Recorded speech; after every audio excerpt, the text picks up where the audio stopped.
We're going to be talking about some of the project work that we've been doing recently with our client NAV Canada, and basically looking at aeronautical information and how aeronautical information is managed with NAV Canada.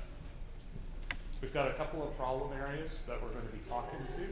So Alessandro is going to be talking about one problem dealing with something called mandatory frequency zones, and I'm going to be talking about integrating some of the flight path information for some of the new procedures that are being designed for takeoff and landing of aircraft. So aeronautical data basically represents the physical infrastructure for ground-based systems. There's procedural information that defines how aircraft can essentially fly point to point through the air. And then there's also dynamic change of information all the way through. So it changes to the use or condition of facilities, notification of changes such as new obstacles being constructed, new structures being constructed that might affect how aircraft operate. So some of the examples on the airside operations for airports, up in the middle there, you can see there's gate stands, there's an apron where the aircraft can move about on. Basically, they're parking areas. There's runways. The runways have different types of markings on them. There's different lighting. They have lengths, widths. There's taxiways. There's navigation aids in the lower right corner there. It's an example of one aid. And then there's air traffic control facilities as well. So these are examples of physical infrastructure that we're capturing both the location and attribution for. On the procedural side, we have airways. So airways basically connect 2 points, 2 airports together, and they'll be named. They'll have direction, length, distance, and then they're marked by navigation aids or by what we call designated points or waypoints that are essentially turn locations en route or reporting points for aircraft to report to air traffic control.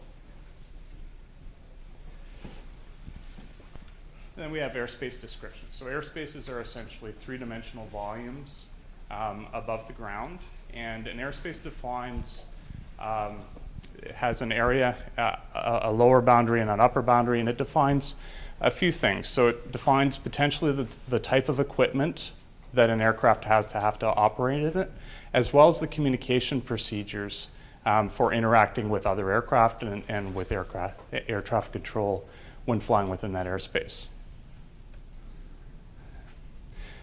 When we're managing aeronautical data, it's temporal information. So we group things into transactions, and the transactions are published essentially on an international schedule that's agreed to by a UN organization. So it's published every 28 days, and each data element can only be changed once within that 28-day period. So we have to organize the information into groups of changes and publish those changes on that 28-day schedule. So what the diagram here is showing is that we have a series of edits that might occur, that might be grouped together by common subject area. They would have an effective date applied to them, and then they would be committed into the database and become effective as operational information on the effective date. All of those edits, commits, and whatnot represent an overall transaction. So in Canada, NAV Canada leverages a database built by the Europeans by Eurocontrol. So we use the same information, the same database structure for managing all of this information as Europe. So there's about 40 nations in Europe and other nations around the world that populate that same database. So we just talked about the transactions. The way they model these transactions is individual edits are put into what they call private slots. Private slots can be grouped together, so common types of edits would be grouped together into a public slot, and then they're committed into the database. And there's several types of checks that occur at each level. So the private slot, we check for conformance to the XML schema, because all of the updates are done through an XML transaction. When it's checked at the public slot level, All of those changes within the public slot are checked against a series of business rules. And then when it's committed into the database, it's checked for referential integrity. So this is where you take the information and verify that the database rules are complied with.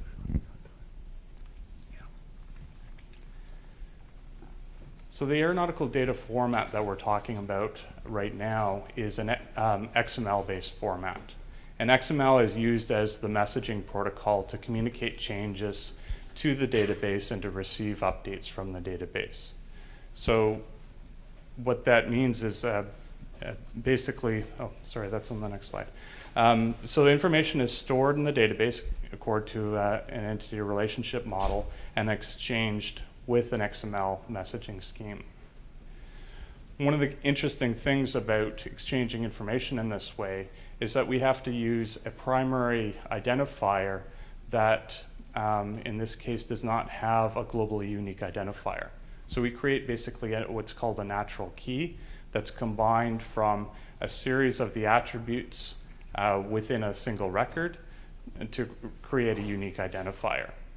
So this enables us to exchange the information independent of a specific database implementation, but at the same time, the databases also have to manage the referential integrity when these messages are received, and they have to figure out how to propagate changes to these natural keys through the database.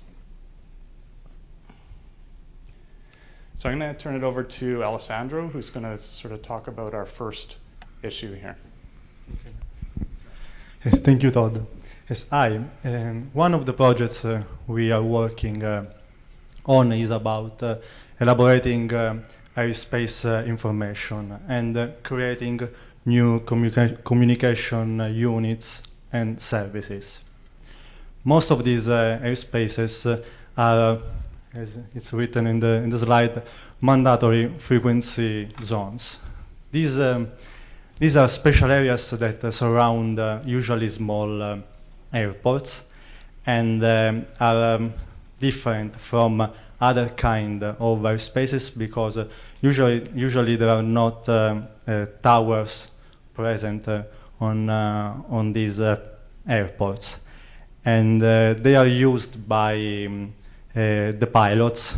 They are very important because when pilots fly inside, they must use specific frequencies and follow some special procedures to communicate their intentions about transit, approach, and departure.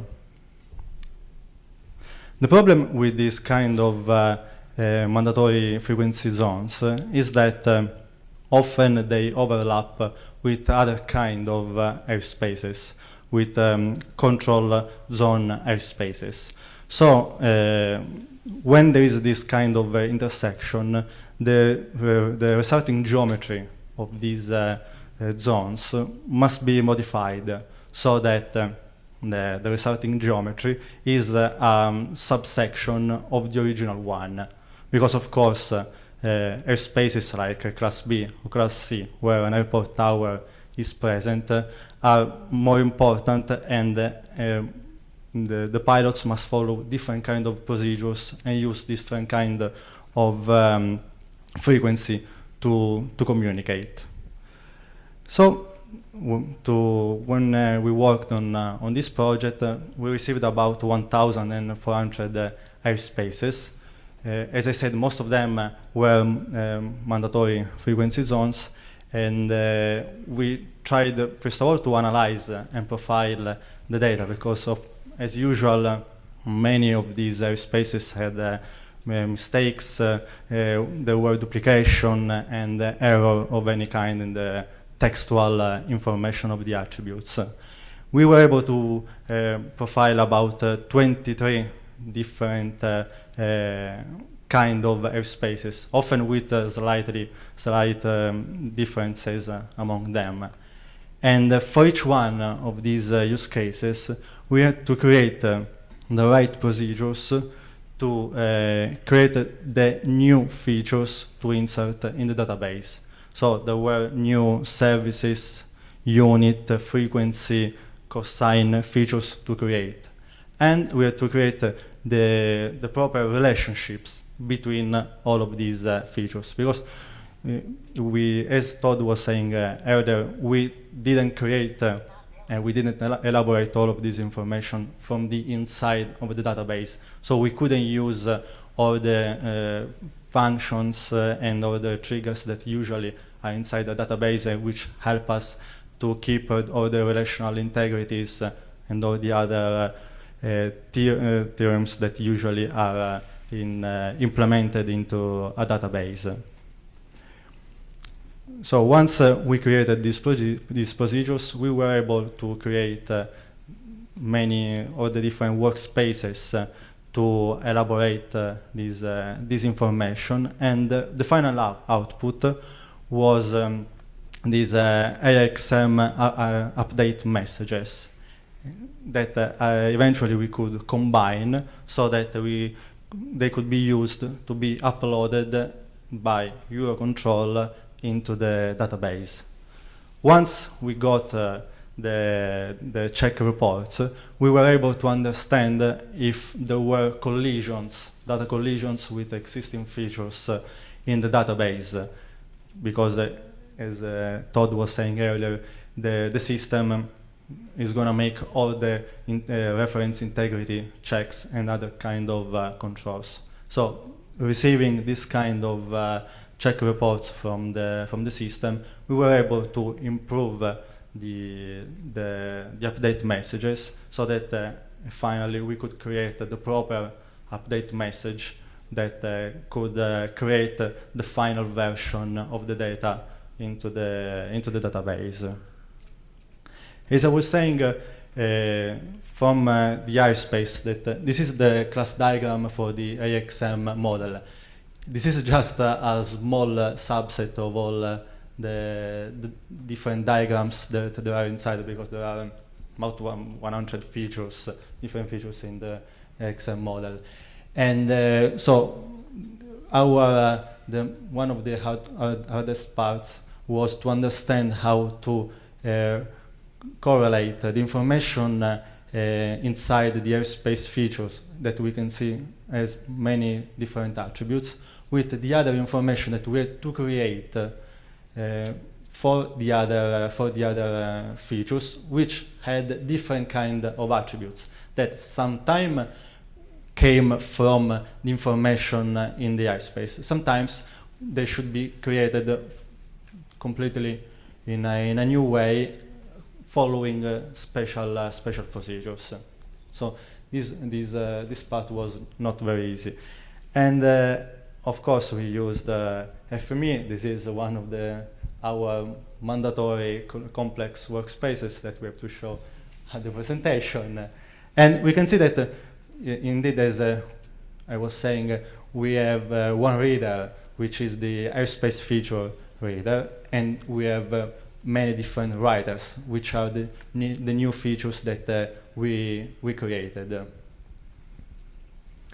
The final visual output of one of these use case gives us the idea of how, in this case, the red volume, the mandatory frequency zone can intersect other kind of airspaces in green. And this was very important because this visual perspective gave us the idea to understand if the geometry that was created at the end for that kind of zone was correct. Because as we can see, the green airspace is a control area. So is let's say more important than the other mandatory frequency zone. So the final shape of that zone will be the original one minus the part that is going to intersect the airspace. And it's very important that the final geometry that we are going to upload into the system follows just this kind of subtraction that we can see in this case. And that's it. This is the first problem solved. There will be the second one. All right, thank you, Alessandro. Quick question, how many people flew in here on WestJet? Okay, half a dozen, okay. So this problem relates directly to you guys. So aircraft operators now, as part of a number of programs around the world, NextGen with the FAA, CSAR is a research initiative from Eurocontrol. They're defining basically a new way of operating aircraft in airspace, designing equipment and supporting the aircraft in the airspace.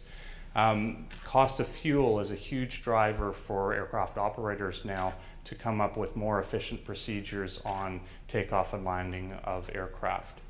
So this problem deals specifically with one of those procedure types. So one of the things we needed to do was bringing in this information from a third-party designer. So there's design companies that go and design procedures for aircraft operators for how they come from the high level or en route structure down to the runway.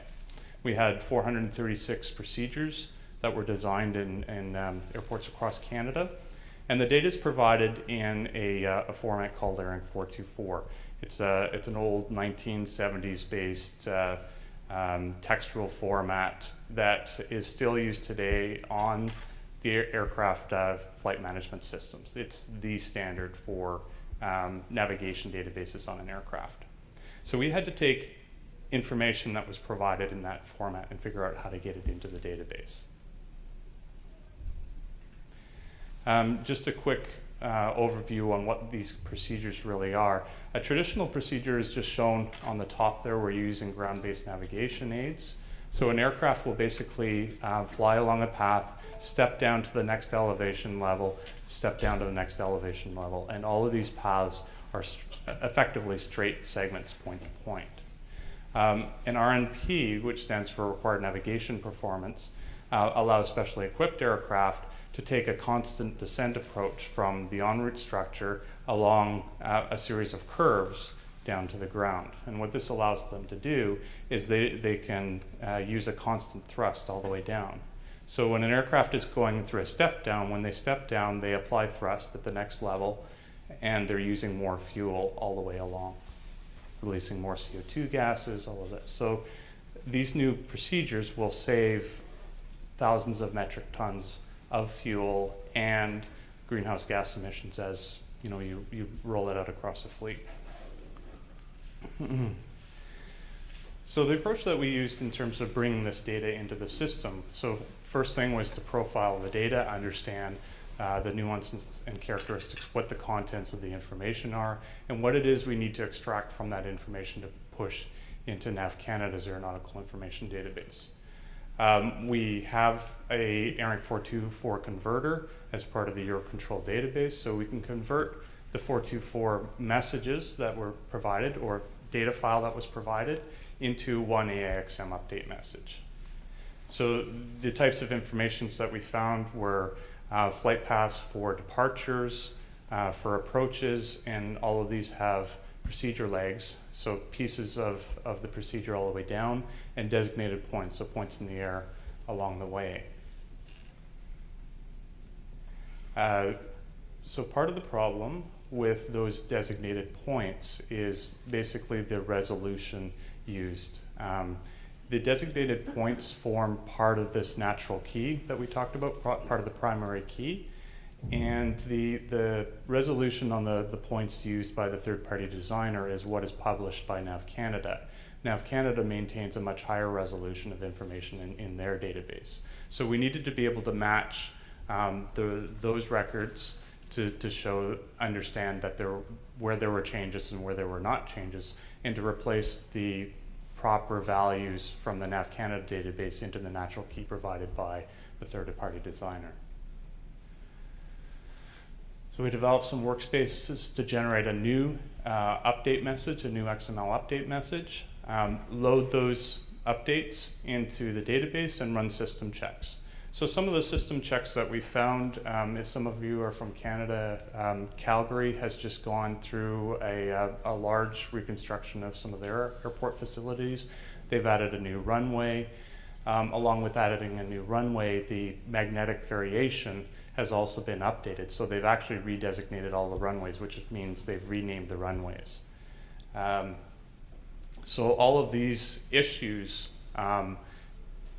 were in the data where the aeronautical database that NAV Canada had didn't have those updates yet pushed in, and the provider had been designing based on those future updates. This is just an example from the AICM model of what a instrument approach procedure is. So up in the top, you have the IAP, that's basically your procedure. And then down here we have procedure legs, which are essentially the segments that we're trying to move into the database. Each segment will have a segment type, which indicates how that would fly and how that segment terminates, so what the termination designated point is and represents. And then similarly on a departure procedure, also using procedure legs. So the FME workspace that we generate, a lot of the data is just passed right through because there's no need to update it. The key pieces of information that we need to update to reflect the information in the database are the designated points on the lower left and the procedure legs in the upper right. So essentially what we had to do was identify whether there was a change to a designated point or a new designated point. New designated points could just be written directly to the database.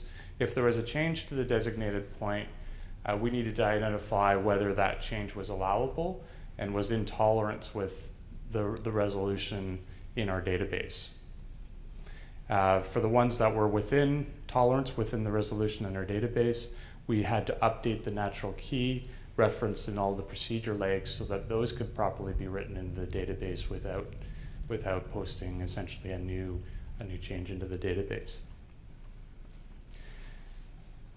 And that's basically the whole approach there. What I can say in conclusion here is that FME has really been invaluable in being able to read, profile, go through and understand the quality issues associated with the data.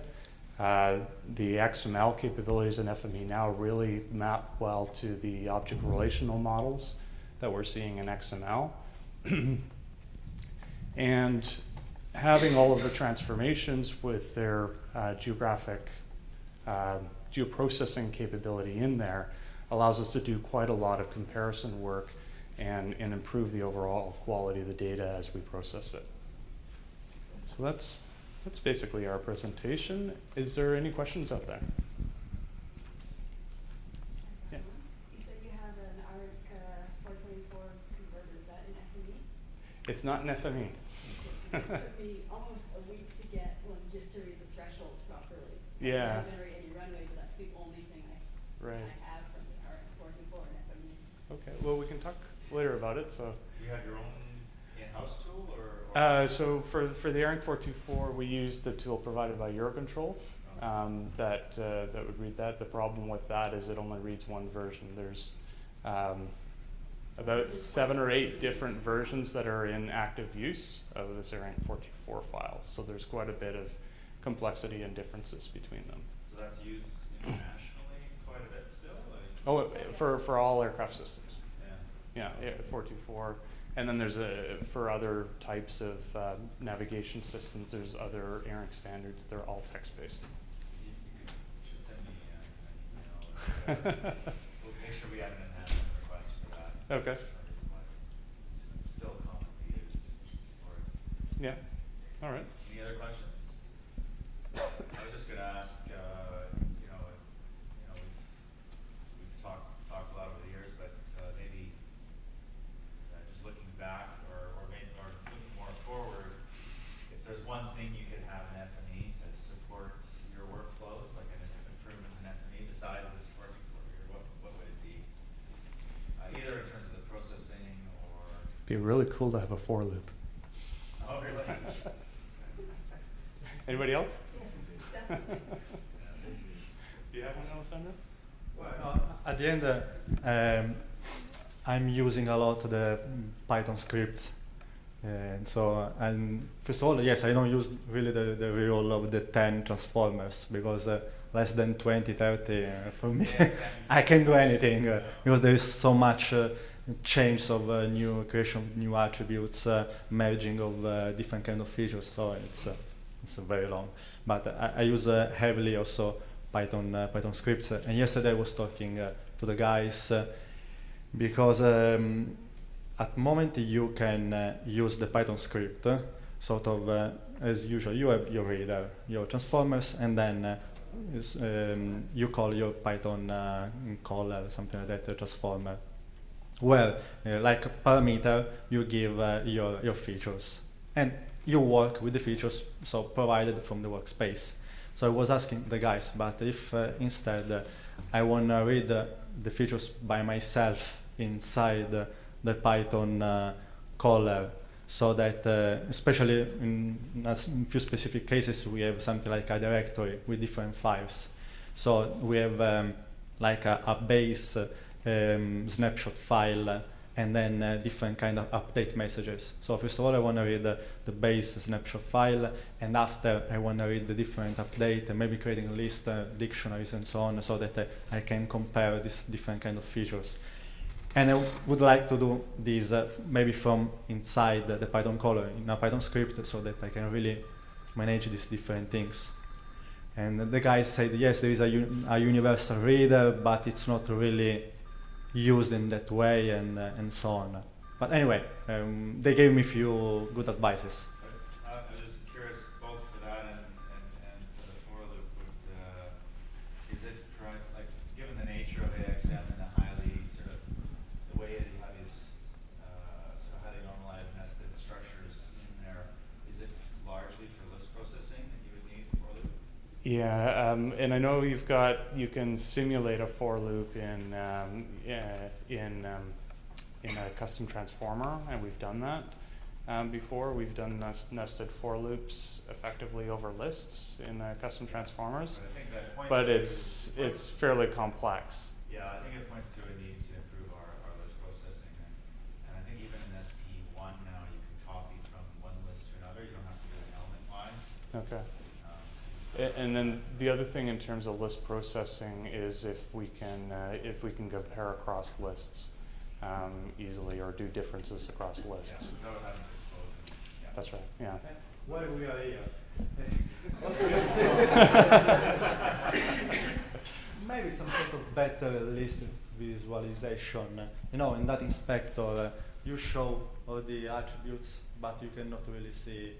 If you have many attributes inside the list, you must go in the upper right window. Instead, maybe some sort of, I don't know, Tableau idea of visualization. You know, I know that's Or like a tree structure. yes, you know, from just a table display to something a little more More complex. suitable. Yeah, okay. So I think maybe for 2015, maybe we talked about 2014 is great for XML. Maybe 2015 will be the big list release. Yeah, that would be good. And if people haven't taken advantage of lists and FME, they're phenomenal. Like they've done some